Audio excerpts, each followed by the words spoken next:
أهلا بيكم. شاهد بالفيديو لحظة إغماء المتطوع من الهلال الأحمر لإنقاذ الطفل ريان، وذلك أثناء نزوله في البئر والخروج منه ولحظة خروجه وهو مغمى عليه.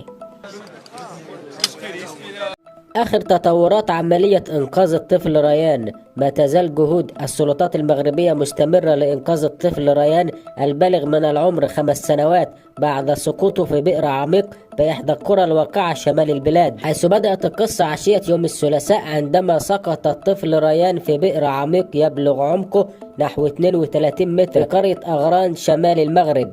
وحسب آخر الأنباء الواردة فإن الجرافات والآليات توقفت عن عملية الحفر العمودي بعدما وصلت إلى عمق 31 متر، أي أنها اقتربت بشكل كبير من مستوى تواجد ريان، ويترقب أن تنطلق بعد قليل عملية الحفر الأفقي على عمق 8 أمتار. وقال مسؤول مغربي اليوم الجمعة أن الطفل ريان لم يأكل ولم يشرب منذ 3 أيام، مشيرا إلى أن الأمل كبير في بقائه على قيد الحياة.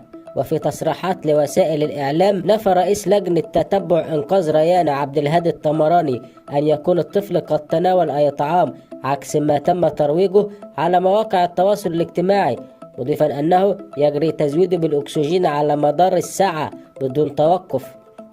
وعبر عن أمله في بقاء ريان حيا قائلا: الأمل كبير في بقاء الطفل على قيد الحياة، مشيرا إلى أن عمليات الحفر وصلت عمق 30 متر. وأوضح المسؤول أن توقف عمليات الحفر من حين لآخر مرده إلى حدوث انهيارات صخرية، مبرزا أن تلك الانهيارات تكون متعمدة أحيانا من طاقم الحفر حتى يتم تأمين العملية.